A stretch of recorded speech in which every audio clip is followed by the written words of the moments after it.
जाल नंबर 2।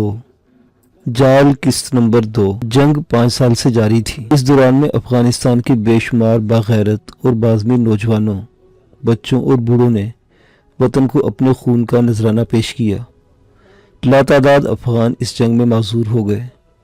लाखों की तादाद में अफगान खानदानों ने पनाह की तलाश में पाकिस्तान का रुख किया। इस मौका पर पाकिस्तान ने इंतहाई फराखदिली का मुजाहरा किया और इन लूटे पिटे मुहाजिरीन के लिए अपनी सरहदें खोल दी। पाकिस्तान में जगह जगह अफगान पनाह गज़ीनों के कैंप कायम हो गए। इन 5 सालों में बहुत कुछ बदल गया था। मेरे बाबा, 2 चचा और उनके 4 बेटे इस जंग में शहीद हो गए थे। मेरी एक बहन थी शाबानो। बाबा ने अपनी ज़िंदगी में इसकी शादी कबीले के एक नौजवान से कर दी थी। वो नौजवान भी मेरे साथ जंग में शाना बशाना शरीक था। एक मौका पर रूसियों ने हमारे ठिकाने पर शदीद हमला किया। वो बमबारी के लिए जेट फाइटर और हेलीकॉप्टर भी इस्तेमाल कर रहे थे। मेरा बहनोई मुनव्वर खान इस हमले में शदीद जख्मी हो गया और अपनी एक टांग गंवा बैठा। मैंने इसे मशवरा दिया कि अपनी बीवी और बच्चों की हिफाजत के लिए तुम पाकिस्तान हिजरत कर जाओ। वो मेरी तजवीज़ मानने पर तैयार नहीं था, लेकिन मेरे मजबूर करने पर वो शाहबानो और अपने दोनों बच्चों के साथ पाकिस्तान हिजरत कर गया। मेरे कबीले के भी बहुत से नौजवान शहीद हो चुके थे, लेकिन इसके बावजूद हमें जोशो खरोश कम नहीं हुआ था। मेरे कबीले का सबसे बड़ा कारनामा यह था कि हमने सिर्फ 500 गुरिल्ला जंग के माहिर नौजवानों के जरिए रूस के 3 ब्रिगेड का सफाया कर दिया था। इस हमले में इनके 2 ब्रिगेडियर और लातादाद फौजी अफसर मारे गए थे। मैं एक दिन अपने मखसूस ठिकाने पर बैठा नौजवानों को हिदायत दे रहा था कि कबीले के एक नौजवान ने आकर इत्तला दी, छोटे खान, एक आदमी आपसे मिलना चाहता है। उस आदमी का कोई नाम भी होगा। मैंने झुंझुलाकर कहा, वो अपना नाम इंजीनियर आकिल खान बता रहा है, इसके साथ एक गोरा भी है। आकिल खान? मैं मुंह ही मुंह में बड़बड़ाया। फिर अचानक मुझे याद आ गया कि आकिल खान तो मेरे साथ मास्को में था। यह बात समझ में नहीं आ रही थी कि इसके साथ वो गोरा क्यों था। क्या आकिल खान इसे मेरा ठिकाना दिखाने लाया था? अगर ऐसा था तो मैं इन दोनों को यहाँ से जिंदा नहीं जाने दूंगा। मैंने दिल में फैसला किया और इत्तला लाने वाले से कहा, मेहमान को मेरे कमरे में ले आओ, सिर्फ आकिल खान को, इस गोरे को नहीं। वो नौजवान सर झुकाकर चला गया। मैं वहां से उठकर अपने कमरे में आ गया। वो कमरा क्या, इस वसीरिस गार का एक हिस्सा था जिसे कबीले के नौजवानों ने लकड़ी और पत्थरों की दीवारें बनाकर कमरा बना दिया था। इस कमरे में इंतहाई दबीज कालीन बिछा था। वहाँ मेहमानों के आराम के लिए कुशन और गाँव तकिए भी थे। थोड़ी देर बाद आकिल खान कमरे में दाखिल हुआ। इसका जिस्म पहले की बनिस्बत कुछ फरबा हो गया था, लेकिन वो पहले की तरह हशाश बशाश और हंसने हंसाने वाला आकिल खान लग रहा था। वो इंतहाई वालियाना अंदाज में मुझसे बगलगीर हो गया। कैसा है दिलावर? इसने पूछा। जैसा भी हूँ, तेरे सामने हूँ, मैंने जवाब दिया। तू सुना, तेरे इलाके का क्या हाल है? इसका ताल्लुक कंधार से था। हम हर कदम पर उनकी मुज़ाहमत कर रहे हैं और अब उनके कदम उखड़ने लगे हैं। मैं इसे लेकर बैठ गया और एक बड़ा तकिया इसे पेश किया। फिर एक नौजवान से कहा, मेहमान के लिए खाने का बंदोबस्त करो। अचानक मुझे ख्याल आया कि इसके साथ कोई गोरा भी है। मैंने इसे पूछा, आकिल खान, मुझे मालूम हुआ कि तुम्हारे साथ कोई गोरा भी है।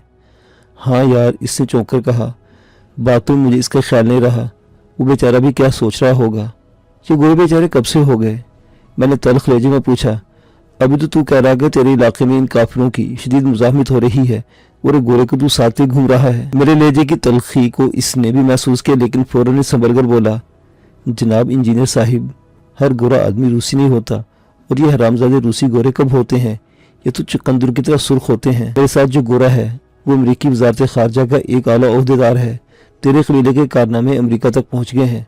वो अमेरिकन इसलिए तुझसे मिलना चाहता है। ये भी जानता है कि अमेरिकी और रूसियों में कई अशरों से सर जंग जारी है। दोनों एक दूसरे का वजूद बर्दाश्त नहीं कर रहे।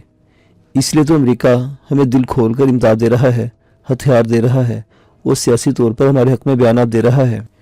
तो फिर इसे भी यही बुला ले, मैंने कहा। फिर नौजवान से कहा कि दूसरे मेहमान को भी यहाँ ले आओ। थोड़ी देर के बाद कमरे में दराज कद उस कसरती जिस्म का एक आदमी अफगानी हुलिये में दाखिल हुआ। इसकी दाढ़ी ब्राउन थी और सर के बाल पगड़ी में छुपे हुए थे। इसने बोस्की के मोट पर बहुत कीमती गर्म जैकेट पहन रखी थी। इसे देखकर आकिल खान खड़ा हो गया तो मुझे भी खड़ा होना पड़ा। वो मुझसे बोला, दिलावर खान जी हमारे दोस्त मिस्टर अल्फ्रेड कैबल हैं। फिर इससे बोला, मिस्टर अल्फ्रेड, ये मेरा दोस्त है दिलावर खान। गुज़श्ता 5 बरस से इसने रूसियों का नातका बंद कर रखा है और सिर्फ 500 जवानों के साथ इसने रूसियों के 3 ब्रिगेड ख़त्म कर दिए। मैंने मुसाफा के लिए इसकी तरफ हाथ बढ़ाया तो वो बेख्तियार मेरे सीने से लग गया। आकिल खान ने बताया कि मिस्टर अल्फ्रेड ने यह हुलिया रूसी फौजियों को धोखा देने के लिए बनाया है। इनकी घेरदार शलवार, मोटे तले के चप्पल, अफगानों की मखसूस जैकेट और खूबसूरत दाढ़ी से ہر آدمی دھوکہ کھا جاتا ہے۔ اب ایسا بھی نہیں ہے، میں نے کہا۔ میرے آدمی نے تو اسے دیکھتے ہی پہچان لیا تھا۔ جی نہیں، اسے میں نے ہی بتایا تھا۔ مسٹر ڈلاور، الفریڈ نے کہا، کیا آپ لوگ انگریزی میں بات نہیں کر سکتے؟ میری سمجھ میں تو آپ کی گفتگو کا ایک لفظ بھی نہیں آ رہا۔ ہم لوگوں کو انگلش بہت کم آتی ہے، لیکن ہم سیکھ جائیں گے۔ خاص طور پر یہ دلاور دوسری زبانیں بہت جلدی سیکھ لیتا ہے۔ تھوڑی دیر بعد ہی کھانا لگا دیا گیا۔ پرتکلف کھانے کے بعد قہوے کا دور چلا۔ میں نے الفریڈ کے لیے خاص طور پر کافی بنوائی تھی۔ وہ کافی پیتے ہوئے بولا، مسٹر دلاور، ہماری حکومت آپ کے ملک اور اس کے جنگجو نوجوانوں سے بہت خوش ہے۔ خاص طور پر آپ تو وہاں ہیرو کا درجہ رکھتے ہیں، اور اسے حکومت اس کی اتنی ہی دشمن ہے۔ عاقل خان نے کہا، اسے تو ہونا بھی چاہیے۔ الفریڈ مسکرا کر بولا، سوویت یونین تو برسوں سے ہمارا بھی دشمن ہے، لیکن وہ کھل کر ہم سے اپنی دشمنی کا مظاہرہ نہیں کر سکتا۔ دشمن کا بھی دشمن دوست ہوتا ہے۔ امریکی حکومت آپ کے ملک کو، بالخصوص آپ کو، اپنا بہترین دوست سمجھتی ہے۔ اسی دوستی کے ناطے میں آپ کے لیے امریکی حکومت کی طرف سے ایک تحفہ لے کر آیا ہوں۔ اسے قبول کرنے سے انکار مت کیجیے گا، ورنہ میرا دل ٹوٹ جائے گا۔ اس نے اپنی جیکٹ کی جیب میں ہاتھ ڈالا، ایک لفافہ نکالا اور اسے میری طرف بڑھا دیا۔ یہ کیا ہے مسٹر الفریڈ؟ میں نے حیرت سے پوچھا۔ آپ خود ہی دیکھ لیجئے، اس نے مسکرا کر کہا۔ میں نے لفافہ کھولا تو اس میں امریکہ کا ایک ریٹرن ٹکٹ تھا۔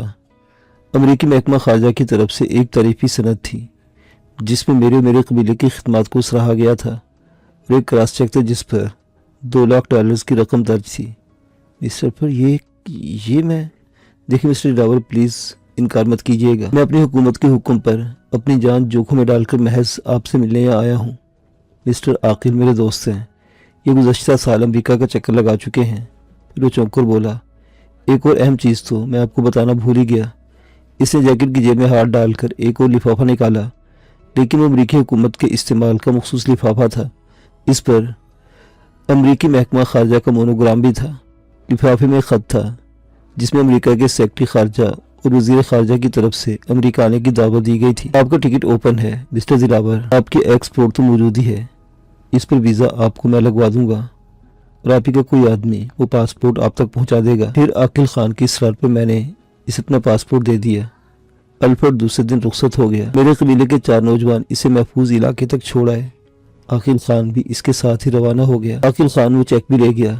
ایک ہفتے بعد عاقل خان کا ایک آدمی میرا پاسپورٹ اور چیک بک لے کر آ گیا۔ وہ رقم میرے نام سے ایک سوئس بینک میں جمع ہو چکی تھی۔ مجھے الفریڈ کا انداز بالکل پسند نہیں آیا تھا، لیکن اس نے کچھ اس انداز میں بات کی تھی کہ میں انکار نہیں کر سکا۔ پھر عاقل خان بھی اس کی ہاں میں ہاں ملا رہا تھا۔ میں نے سوچ لیا تھا کہ میں اس رقم سے اپنے لوگوں کے لیے دوائیں، کمبل، خیمے اور استعمال کی دوسری چیزیں خرید لوں گا۔ میں نے الفریڈ سے وعدہ کر لیا تھا، اس لیے اپنی 1000 مصروفیات کے باوجود مجھے امریکہ جانا پڑا۔ میں واشنگٹن ڈی سی میں امریکی حکومت کا خاص مہمان تھا، اور میری بہت پذیرائی ہوئی۔ سیکرٹری خارجہ اور کئی سینئرز نے مجھ سے میرے اعزاز میں ڈنر دیے۔ مجھے میرے ملک کی خدمات کو سراہا گیا۔ امریکی صدر کے پرسنل سیکرٹری نے مجھے ایک ٹائپ شدہ خط بھی دیا، جس میں تحریر تھا کہ میں میری فیملی جب چاہے امریکہ کی شہریت حاصل کر سکتی ہے۔ اپنے ملک کی اس پذیرائی پر میرا سر فخر سے بلند ہو گیا، اور مجھے لگا کہ امریکہ میں بھی انسانیت باقی ہے، ورنہ اس مادی دور میں کون کس کی اتنی مدد کرتا ہے۔ امریکہ سے واپسی پر میں تحفوں سے لدا پھندا پشاور پہنچا، کیونکہ اس وقت افغانستان براہ راست پہنچنے کے راستے روسیوں کے قبضے میں تھے۔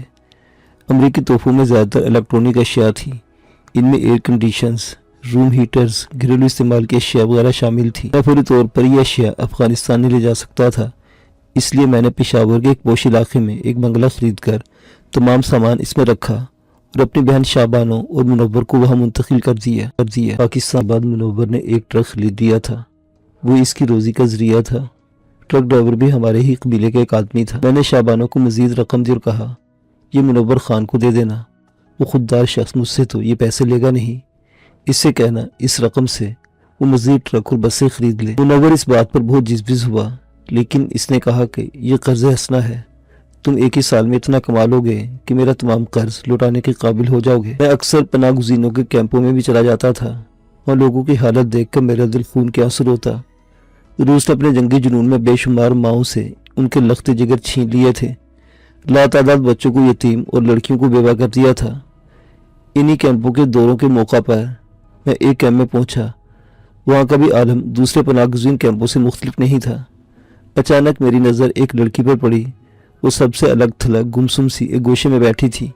वो न जाने कितनी सोबतें बर्दाश्त करने और सख्तियां झेलने के बाद इस कैंप तक पहुंची होगी, लेकिन इसके हुस्न में अब भी एक अनोखा निखार था। रंगत अब भी तरोताज़ा सेब की तरह थी। इसकी बड़ी बड़ी खूबसूरत आंखें खुलाओं में न जाने क्या तलाश कर रही थी। इसके सब्जी मैल भूरे बाल गोके कैंप की सख्त और तकलीफदेह जिंदगी में अपनी चमक की सद तक खो चुके थे, लेकिन इनमें अभी भी एक खूबसूरती थी। इसका सांचे में ढला जिस्म मौसम की शिद्दत और हालात का जबर सहने के बावजूद अब भी क़यामत खेज था। वो लड़की पहले ही नज़र में मेरे दिल में उतर गई। वो न जाने कौन थी और अफगानिस्तान के किस शहर से इसका ताल्लुक था। उस पर न जाने क्या बीती थी जो वो गुमसुम होकर रह गई थी। मैंने कैंप के एक वॉलंटियर से पूछा, ये लड़की कौन है और यूँ अलग थलग क्यों बैठी है? खान साहिब, ये अफगानिस्तान के कबीले के सरदार की बेटी है। जंग में इसके बाप के अलावा 6 भाई, माँ और 2 बहनें भी शहीद हो गई हैं। ये जब से आई है यूँ ही खामोश और गुमसुम रहती है। कोई कुछ खाने को देता है तो खा लेती है, वरना भूखी ही पड़ी रहती है। मैं इस अफगान दोशीज़ा की तरफ बढ़ा। मुझे देखकर इसकी खूबसूरत आंखों में खौफ की परछाइयाँ लहराई। फिर वो वहशतज़दा लहजे में बोली, आग लगी हुई है, बचो, हर तरफ आग, धुआं और बारूद की बू, भागो वरना तुम भी इन शोलों में भस्म हो जाओगे। हमने वो आग बुझा दी है और दूसरी सिपाहियों को चुन चुन कर जहन्नुम रसीद कर दिया है। मैंने कहा, तुम सच कह रहे हो? इसने गैर यकीनी से मेरी तरफ देखा। हाँ, मैं सच कह रहा हूँ। मैंने कहा, इस जंग ने मुझे भी यतीम कर दिया है, मुझसे मेरे अपने छीन लिए हैं, लेकिन मैंने भी उनका इंतकाम ले लिया है। अब इस लड़की की आंखों में खौफ नहीं था, बल्कि वो पुरस्ताश नज़रों से मुझे देख रही थी। तुम्हारा नाम क्या है? मैंने हंसकर पूछा। मेरा नाम गुलजरीन है, इसने जवाब दिया। मैंने सुना है कि तुम किसी कबीले के सरदार की बेटी हो। अब कहाँ कबीला और कौन सरदार, वो अबदीदा हो गई। जब ये हरामजादे वापस जाएंगे तो मैं एक दफ़ा फिर अपने मुल्क जाऊंगी। हाँ ज़रीन, सिर्फ तुम ही नहीं, हम सब अपने मुल्क वापस जाएंगे और इसे नए सिरे से सजाएंगे, संवारेंगे, आबाद करेंगे। मेरी बात से इसकी आंखों में खुशियों के दीप रोशन हो गए। मुझे लगता है आप भी अपने कबीले के सरदार हैं। अब खासी नॉर्मल हो गई थी। हाँ, मैंने कहा, ज़रीन अपने बाबा के बाद मैं ही अपने कबीले का सरदार हूँ और दुश्मनों को जहन्नुम वासिल करने में मसरूफ़ हूँ। मेरे कबीले ने सबसे ज़्यादा रूसी कुत्तों को हलाक किया है। आप दिलावर खान हैं? इसने हैरत से कहा। हाँ, मैं ही दिलावर खान हूँ। मैंने हंसकर जवाब दिया कि मेरी बदनामी की दास्तान आपके कबीले तक भी पहुँच गई है। बदनामी? इसने हैरत से कहा। आप इसे बदनामी कह रहे हैं? आप तो हर अफगान माँ बहन और बेटी को फख्र है आप पर। आपने दुश्मन के दांत खट्टे नहीं बल्कि तोड़ दिए हैं। ज़रीन, इस जंग में सिर्फ मेरी एक बहन शाबानो बची है। उसका शोहर जंग में माजूर हो गया है।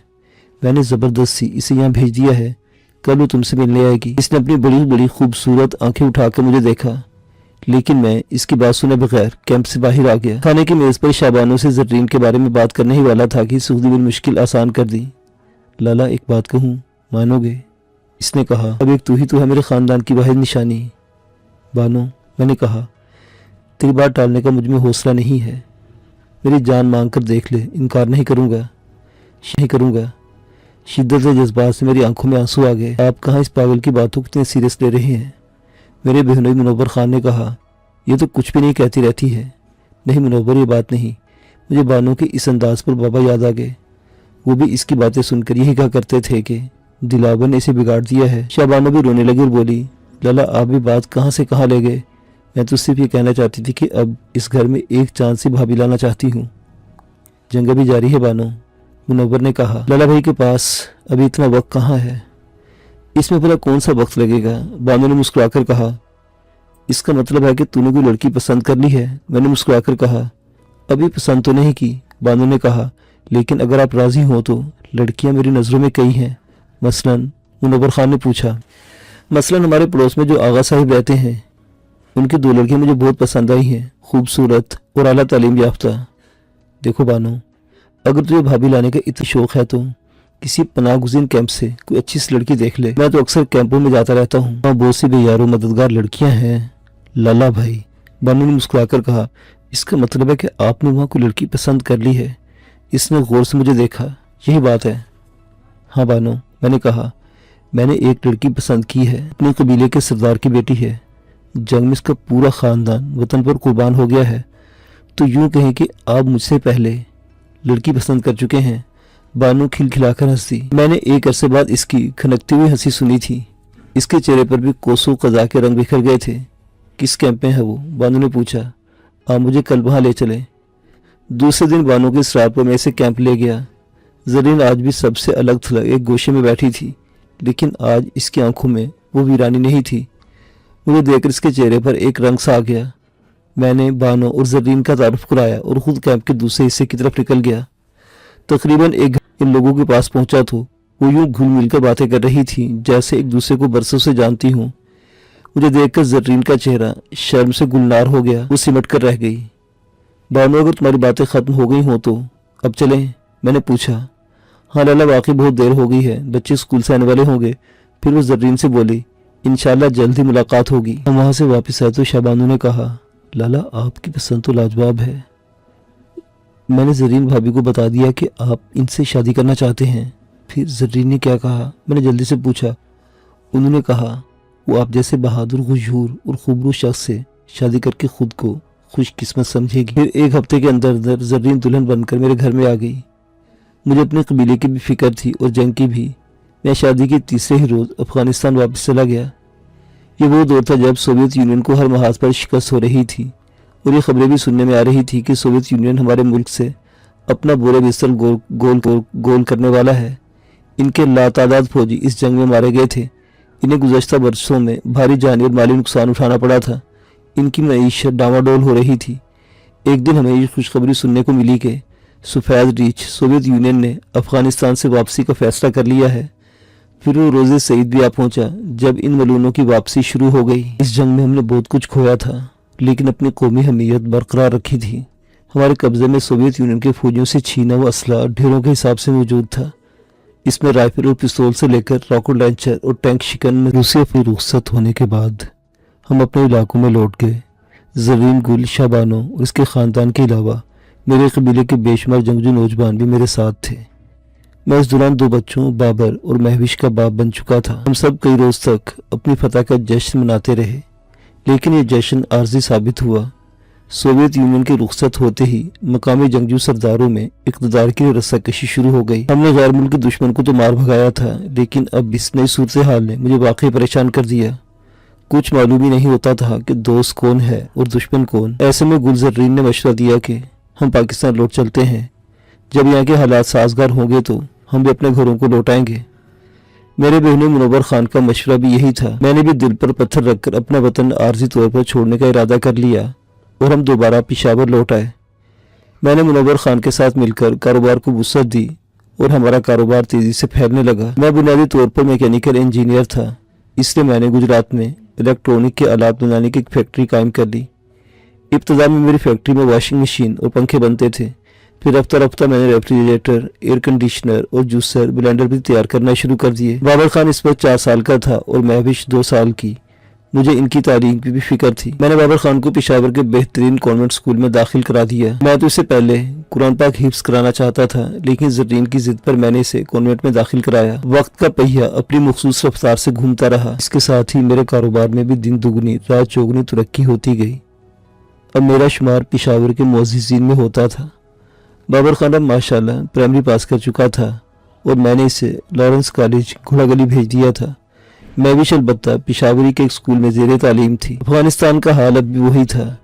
وہاں اقتدار کے لیے اب بھی رسہ کشی جاری تھی اور افغان آپس میں ایک دوسرے کا خون بہا رہے تھے۔ میں نے افغانستان واپس نہ جانے کا فیصلہ کر لیا۔ وقت مزید گزرا تو میرے بالوں میں چاندی اتر آئی۔ البتہ زرین اب تک اسی طرح تر و تازہ تھی جیسے کل ہی اس کی شادی ہوئی ہو۔ مہوش بھی اب کالج میں پڑھ رہی تھی اور وہ ہو بہو اپنی ماں کا عکس تھی، اسی کی طرح نرم و نازک اور خوبصورت۔ شہبانو کے بالوں میں بھی سفیدی چھلکنے لگی تھی۔ میرا بھانجا یاور خان اور بختاور خان دونوں اپنے باپ کے ساتھ ٹرانسپورٹ کے بزنس میں تھے۔ میں نے بابر خان کو اعلیٰ تعلیم کے لیے امریکہ کی ایک ریاست ٹیکساس بھیج دیا۔ اس کی وجہ یہ تھی کہ ٹیکساس میں عاقل خان مستقل طور پر مقیم تھا۔